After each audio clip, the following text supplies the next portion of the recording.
G'day, it's Heath here from pickinglessons.com. In this banjo lesson we're going to take a look at 12-bar blues in the key of D. Now we're in 4/4 time and we're playing with a shuffle feel, and we're going to go through some exercises to help us with that a little bit later.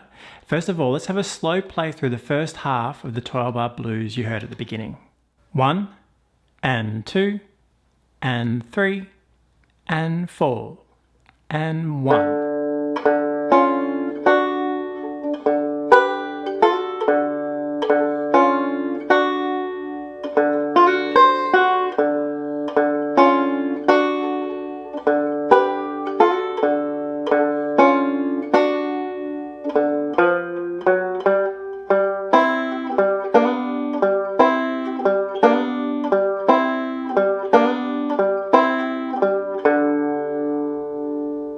Okay, so the first 6 bars there of the 12 bar.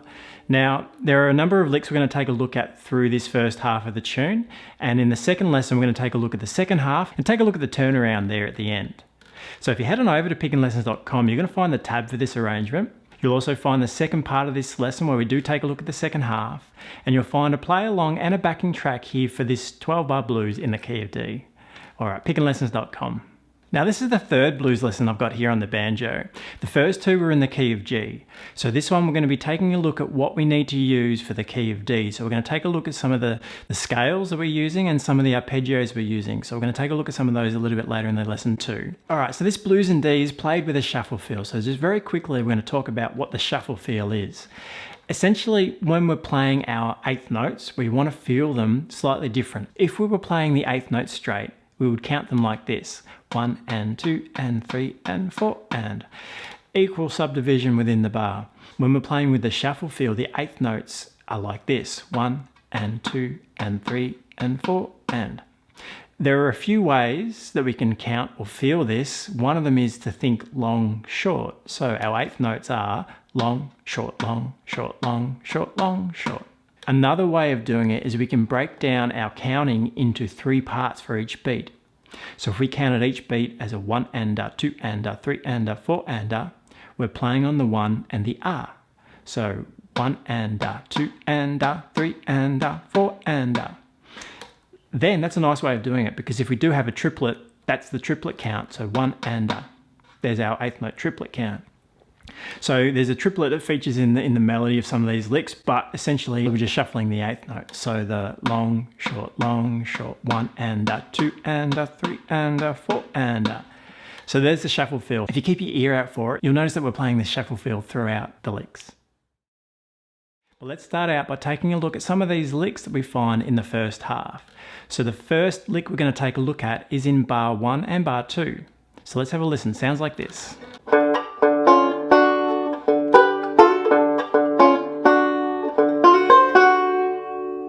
Okay, so this lick is played over the D7 chord, and we're using a couple of ideas here. The first one is we're taking our 2-note D shape here from inside that 7th position bar chord for the D, and we're taking those 2 notes from inside the chord, so it's a double stop essentially, and we're going to move it down a semitone and then play into the D. So that first part of the lick, so really we've got the D flat into the D position, and that works really nicely, that chromatic movement into the chord. So that first part of the lick, 6th fret, 7th fret, just use your first finger. You can use your thumb on the D string, and our first finger can position itself across fret 6 and then fret 7 as that bar position over the 2 strings. The right hand with the thumb, and then your index and middle fingers on strings 3 and 2. Another little thing that's in there you may have noticed is my thumb is dampening string 4, the D string, as I play it twice. So the first of those notes, I'm catching the string before moving on to the double stop part of the lick. So it has this little pause in between, just with that break in sound. So I'm not trying to let it ring cleanly. I'm actually trying to give it a little bit of a break. You could use your left hand then as well. So you could use your left hand to come in, or use your right hand thumb pick. Either way, but it's nice to have that little break just to make it a bit more duck, bit more jumpy. So there's your first part, pretty straightforward. And remember how we're working that is our D position there, semitone lower as that passing double stop into our D position. Works really nicely. Okay. So the next portion of this lick in this bar, in this first bar, we're going to move up to the D position here. So we've got a D7 chord there. And we're going to take this arpeggio shape and play this little lick. This is really cool. We do this a little bit more later on for the A7 and the G7 chords too, so we'll take a bit more of a look at that then. But we're going to start with our third finger at fret 12, again on strings 3 and 2 in a bar position. First finger there on the same strings, but over the 10th fret this time, and then we're going to hammer on really quickly as a grace note hammer on to the 11th fret with your second finger. So we form the major third portion of the chord. We're actually coming out of the minor chord into the major sound. So third finger barred, first finger barred, hammering onto second finger. Right hand, just with your fingers, index and middle.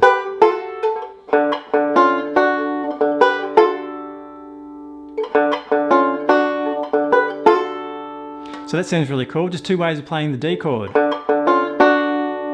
the passing notes. And then again, finishing on our chord, our major third from the chord there for the D. So first part of the lick at the moment sounds like this.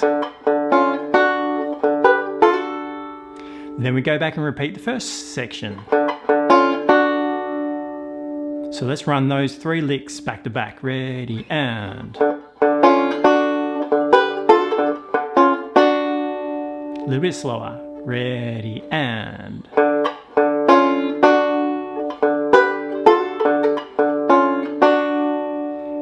All right, let's finish off the second bar here. And the second bar, we're using part of the D7 shape with a little slide into that first note there on the 7th fret of the second string. Little fingers up on fret 10 when we get to that double stop.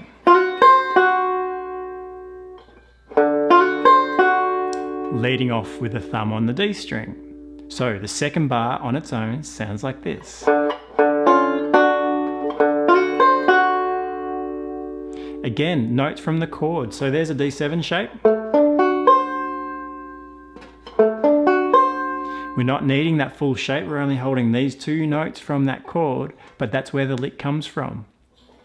So the fingers there just alternate index and middle on those 2 notes. Let's put the first 2 bars together. Ready, and.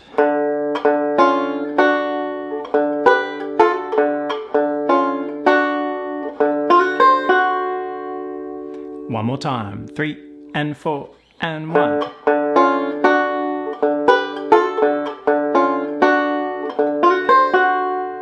A little bit quicker, just once through.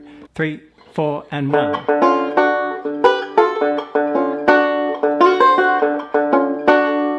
And the next lick that comes in starts off with that same. So let's bypass that. We're going to jump ahead now into measure 4. Measure 4 starts out in the same way. But we have this passing note section leading us to the G root note for the G7 chord. And so we're going to play up into that 5th fret position of the G note on string 4, and starting on the open string with our thumb, 3rd fret to the F, 4th fret to the F sharp, and the G.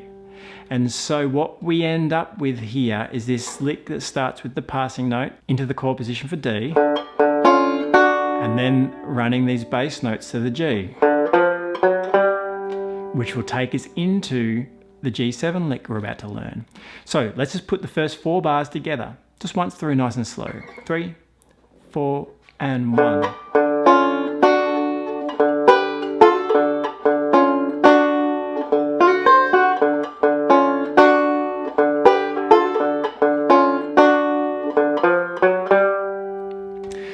So that chromatic run there on the 4th string is setting us up for that change to the G7. So that sounds really nice, it works really well.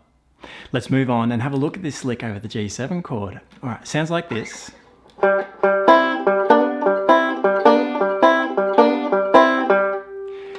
So over the 2 bars, this whole lick travels through there, and basically we're playing out of this position for the G chord. And so our 3-finger shape there is kind of where we're going to focus. Our 3rd finger needs to drop down for part of it, so we're barring across string 4, string 3 and string 2 with the 3rd finger, only needing to play strings 4, 3 and 2. Our 1st finger is going to bar as part of this lick on fret 3 on strings 2 and 3. And we're going to get this hammer on again, this grace note hammer on that we had a look at before for the D lick. And that's the hammering on from the minor 3rd to the major 3rd inside the chord. So we start out, we've played this chromatic run into the G position. And we're going to bounce these notes. And you can do that with finger 3 holding the chord. So we're going to separate the 2 notes, rather than holding it down the entire time. Then, 3rd finger is going to run flat across into the bar position. And really, we're playing essentially a C shape, but it's over a G7 chord, it's all in the context of G7. Out of that, straight into the bar position with your 1st finger as a hammer on to the major 3rd. So we're hammering on straight away into that major 3rd from the minor 3rd. So chromatic run up, bass note, hammer on to the major 3rd. Now we kind of repeat this cycle, so have a listen.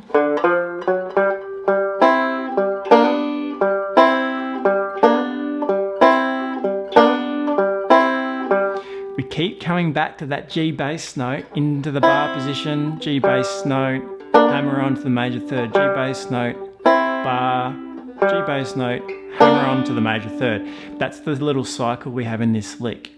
Let's just play through it slowly. Once you get your finger positions, it's not too hard to play. Remember, bounce your 3rd finger on that bass note, barring your 3rd finger and barring your 1st into the hammer on. Thumb on string 4 and just index and middle on strings 3 and 2. Not too fast. 3, 4 and 1.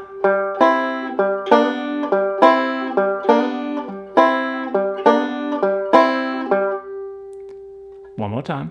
3, 4 and 1.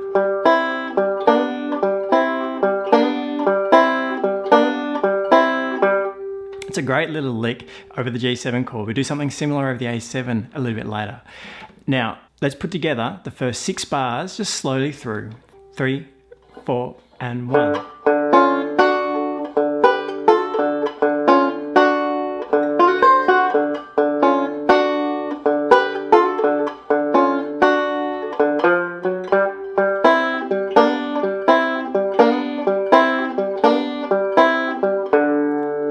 Back into the D7 chord next.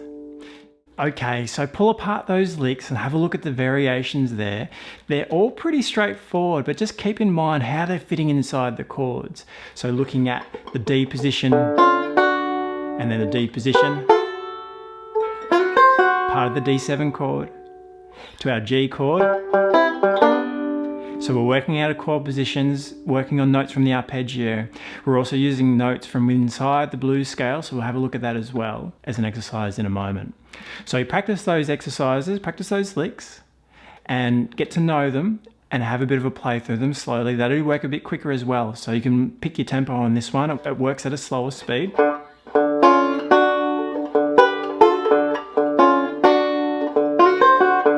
Or if you wanted to play a little quicker, it works equally as well.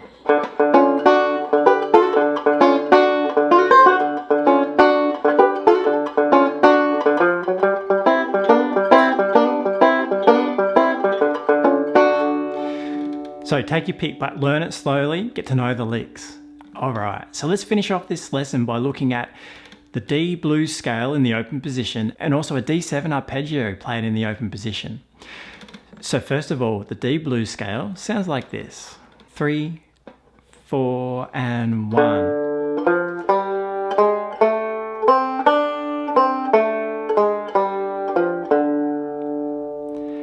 You can practice that with your thumb, or you can alternate between thumb and index. It's probably a good idea to try both. You can play it straight or with a shuffle feel. So that was with a shuffle. I'll play it straight now. 3, 4, 1.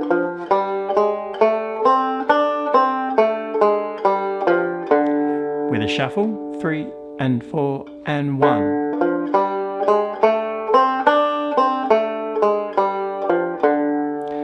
And again, thumb or alternating between thumb and index is a nice way to approach it when you're practicing it. So that's the open position blues scale. The melody in this tune is not using a whole lot of that position, but it's worth working on that as a starting point for learning this blues scale. In the second lesson, we're going to take a look at a version of the blues scale that travels further up the neck and definitely is more incorporated into the melody of this 12-bar blues and these licks. But you can use this scale to improvise and work on your own improvising as well as a starting point out of that D blues scale position. And it's pretty straightforward in that open position. Just one more time. 3, 4, and 1.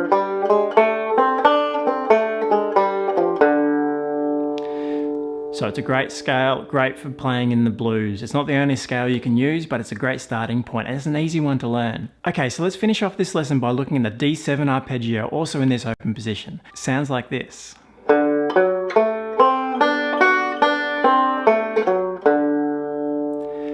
Again, thumb all the way through or alternate your fingers, your choice. I would try both, be comfortable with both.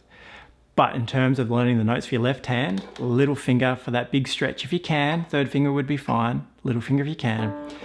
Fingers 2 and 1 and finger 4 or 3 at the end. 3, 4.